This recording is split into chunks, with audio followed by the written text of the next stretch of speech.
Great Expectations by Charles Dickens, Chapter 30.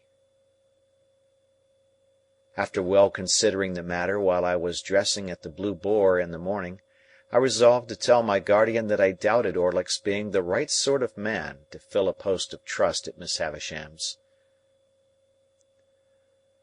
"Why, of course he is not the right sort of man, Pip," said my guardian, comfortably satisfied beforehand on the general head, "because the man who fills the post of trust never is the right sort of man."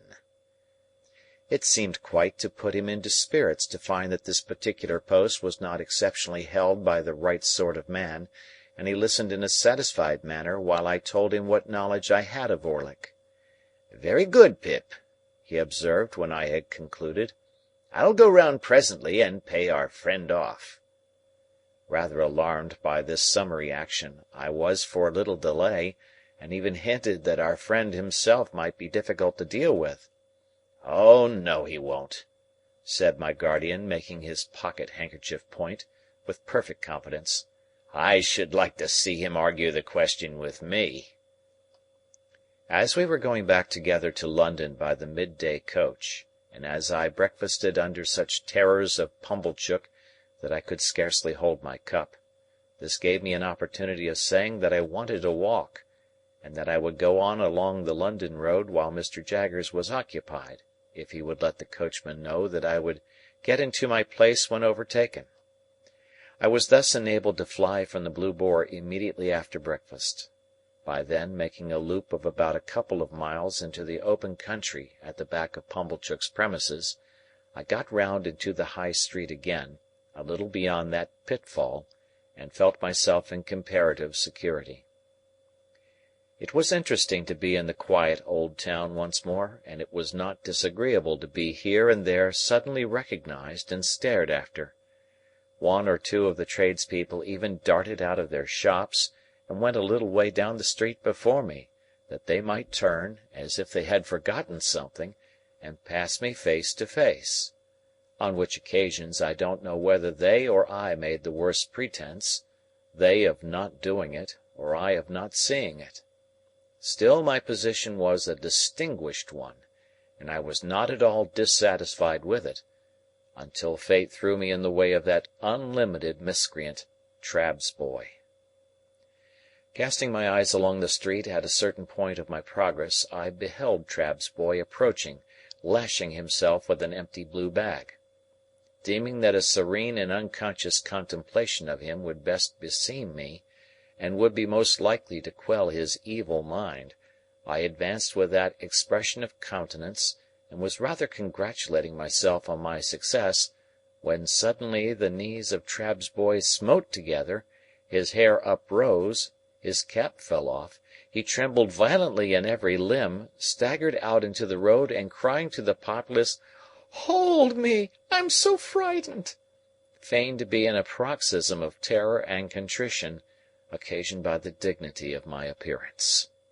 As I passed him, his teeth loudly chattered in his head, and with every mark of extreme humiliation, he prostrated himself in the dust. This was a hard thing to bear, but this was nothing. I had not advanced another 200 yards when, to my inexpressible terror, amazement, and indignation, I again beheld Trabb's boy approaching. He was coming round a narrow corner.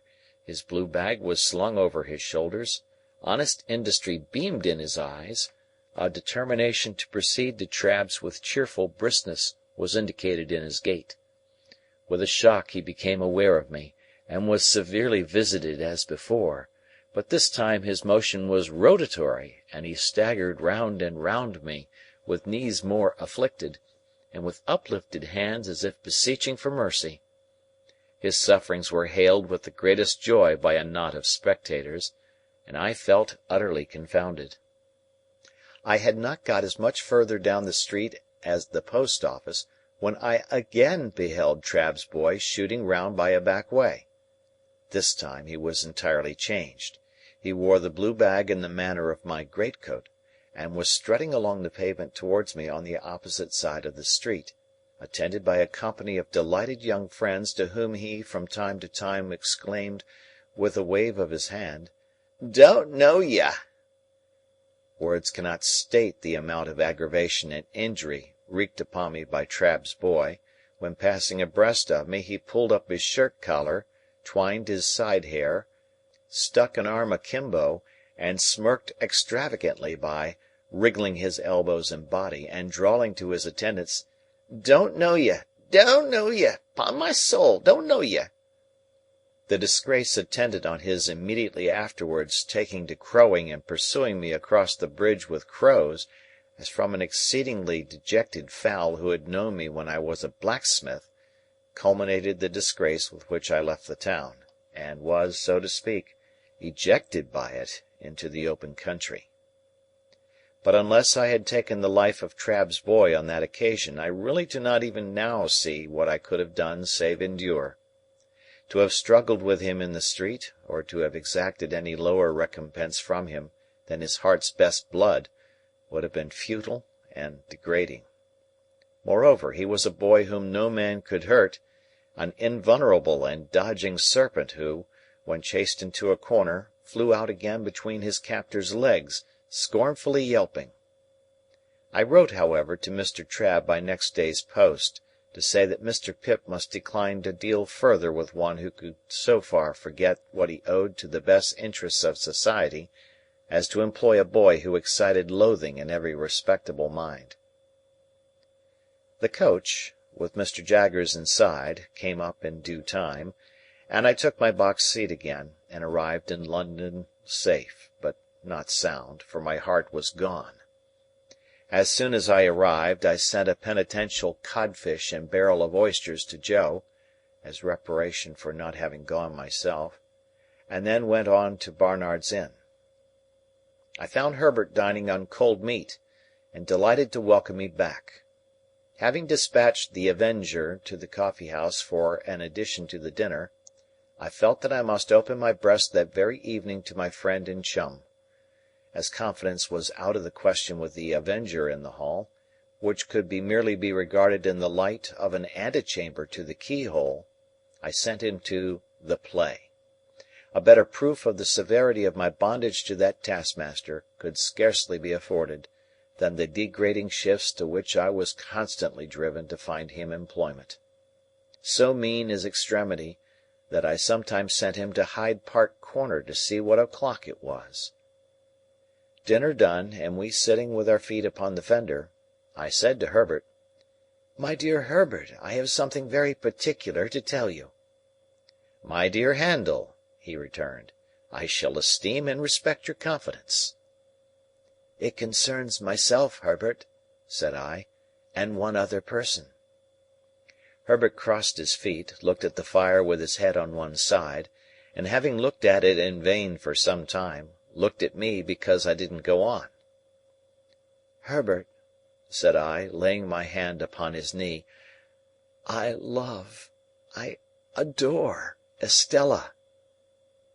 Instead of being transfixed, Herbert replied in an easy, matter-of-course way, "Exactly. Well?" "Well, Herbert, is that all you say? Well?" "What next, I mean," said Herbert. "Of course I know that." "How do you know it?" said I. "How do I know it, Handel? Why, from you." "I never told you." "Told me? You have never told me when you have got your hair cut, but I have had senses to perceive it. You have always adored her, ever since I have known you. You brought your adoration and your portmanteau here together. Told me! Why, you have always told me all day long. When you told me your own story, you told me plainly that you began adoring her the first time you saw her, when you were very young indeed." "Very well, then," said I, to whom this was a new and not unwelcome light, "I have never left off adoring her, and she has come back, a most beautiful and most elegant creature, and I saw her yesterday, and if I adored her before, I now doubly adore her." "Lucky for you, then, Handel," said Herbert, "that you are picked out for her and allotted to her. Without encroaching on forbidden ground, we may venture to say that there can be no doubt between ourselves of that fact. Have you any idea yet of Estella's views on the adoration question?" I shook my head gloomily. "Oh, she is thousands of miles away from me," said I. "Patience, my dear Handel, time enough, time enough. But you have something more to say?" "I am ashamed to say it," I returned, "and yet it's no worse to say it than to think it. You call me a lucky fellow. Of course I am. I was a blacksmith's boy but yesterday. I am—what shall I say I am to-day?" "Say a good fellow if you want a phrase," returned Herbert, smiling and clapping his hand on the back of mine. "A good fellow, with impetuosity and hesitation, boldness and diffidence, action and dreaming, curiously mixed in him." I stopped for a moment to consider whether there really was this mixture in my character. On the whole, I by no means recognized the analysis, but thought it not worth disputing. "When I ask what I am to call myself to-day, Herbert," I went on, "I suggest what I have in my thoughts. You say I am lucky. I know I have done nothing to raise myself in life, and that fortune alone has raised me. That is being very lucky. And yet, when I think of Estella—" "And when don't you, you know?" Herbert threw in, with his eyes on the fire, which I thought kind and sympathetic of him. "Then, my dear Herbert, I cannot tell you how dependent and uncertain I feel, and how exposed to hundreds of chances.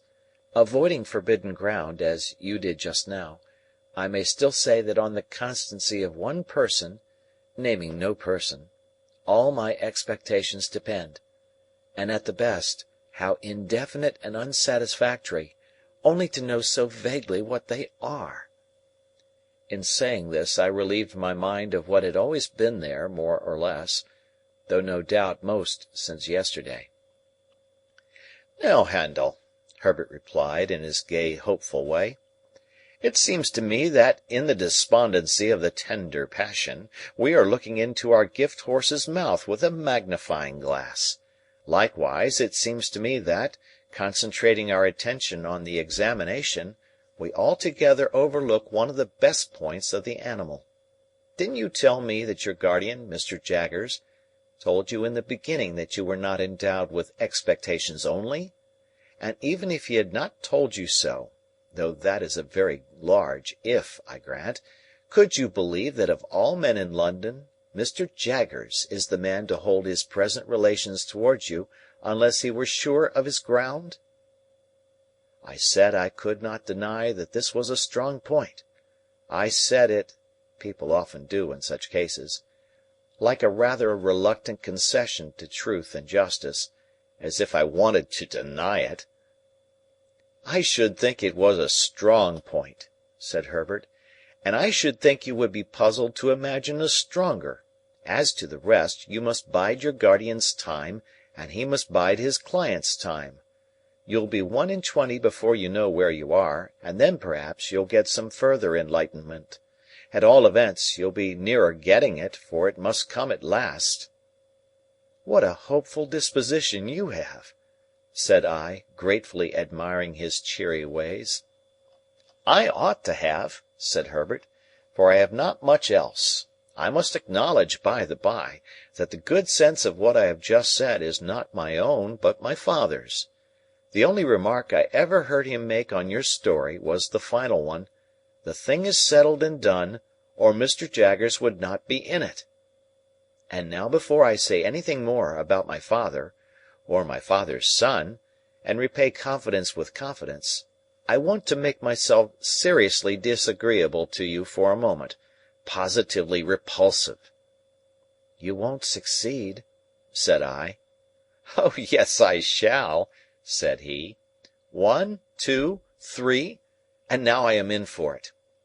Handel, my good fellow," though he spoke in this light tone, he was very much in earnest, "I have been thinking since we have been talking with our feet on this fender, that Estella surely cannot be a condition of your inheritance, if she were never referred to by your guardian. Am I right in so understanding what you have told me, as that he never referred to her, directly or indirectly, in any way? Never even hinted, for instance, that your patron might have views as to your marriage ultimately?" "Never." "Now, Handel, I am quite free from the flavour of sour grapes, upon my soul and honour. Not being bound to her, can you not detach yourself from her? I told you I should be disagreeable." I turned my head aside, for with a rush and a sweep, like the old marsh winds coming up from the sea, a feeling like that which had subdued me on the morning when I left the forge, when the mists were solemnly rising, and when I laid my hand upon the village finger-post, smote upon my heart again. There was silence between us for a little while. "Yes, but my dear Handel," Herbert went on, as if we had been talking instead of silent, "its having been so strongly rooted in the breast of a boy, whose nature and circumstances made so romantic, renders it very serious. Think of her bringing up, and think of Miss Havisham. Think of what she is herself. Now I am repulsive, and you abominate me. This may lead to miserable things." "I know it, Herbert," said I, with my head still turned away, "but I can't help it." "You can't detach yourself?" "No, impossible." "You can't try, Handel?" "No, impossible." "Well," said Herbert, getting up with a lively shake as if he had been asleep, and stirring the fire, "now I'll endeavour to make myself agreeable again." So he went round the room and shook the curtains out, put the chairs in their places, tidied the books and so forth that were lying about, looked into the hall, peeped into the letter-box, shut the door and came back to his chair by the fire, where he sat down, nursing his left leg in both arms. "I was going to say a word or two, Handel, concerning my father and my father's son. I am afraid it is scarcely necessary for my father's son to remark that my father's establishment is not particularly brilliant in its housekeeping." "There is always plenty, Herbert," said I, to say something encouraging. "Oh, yes, and so the dustman says, I believe, with the strongest approval, and so does the marine store shop in the back street. Gravely, Handel, for the subject is grave enough, you know how it is as well as I do. I suppose there was a time once when my father had not given matters up, but if ever there was, the time is gone. May I ask you if you have ever had an opportunity of remarking, down in your part of the country, that the children of not exactly suitable marriages are always most particularly anxious to be married?" This was such a singular question that I asked him in return, "Is it so?"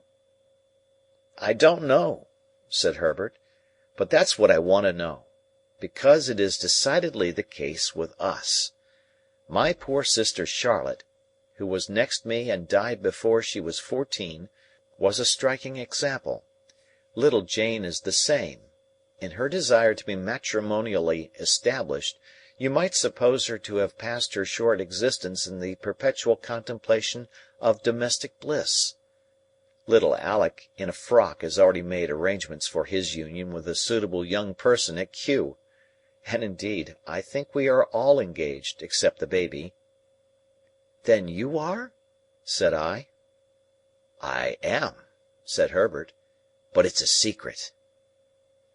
I assured him of my keeping the secret, and begged to be favoured with further particulars. He had spoken so sensibly and feelingly of my weakness that I wanted to know something about his strength. "May I ask the name?" I said. "Name of Clara," said Herbert. "Live in London?" "Yes.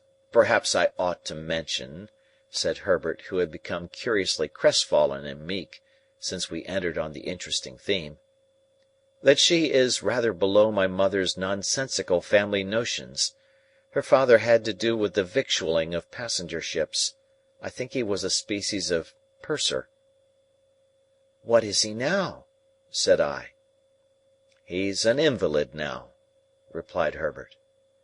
"Living on—" "On the first floor," said Herbert, which was not at all what I meant, for I had intended my question to apply to his means. "I have never seen him, for he has always kept his room overhead since I have known Clara, but I have heard him constantly. He makes tremendous rows, roars, and pegs at the floor with some frightful instrument." In looking at me, and then laughing heartily, Herbert for the time recovered his usual lively manner. "Don't you expect to see him?" said I. "Oh, yes, I constantly expect to see him," returned Herbert, "because I never hear him without expecting him to come tumbling through the ceiling. But I don't know how long the rafters may hold." When he had once more laughed heartily, he became meek again, and told me that the moment he began to realize capital, it was his intention to marry this young lady. He added as a self-evident proposition, engendering low spirits, "But you can't marry, you know, when you're looking about you." As we contemplated the fire, and as I thought what a difficult vision to realize this same capital sometimes was, I put my hands in my pockets.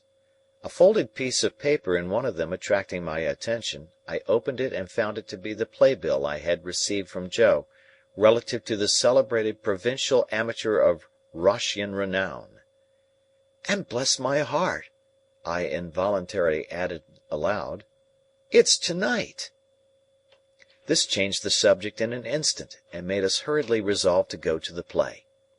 So, when I had pledged myself to comfort and abet Herbert in the affair of his heart by all practicable and impracticable means, and when Herbert had told me that his affianced already knew me by reputation and that I should be presented to her, and when we had warmly shaken hands upon our mutual confidence, we blew out our candles, made up our fire, locked our door, and issued forth in quest of Mr. Wopsle and Denmark. End of chapter.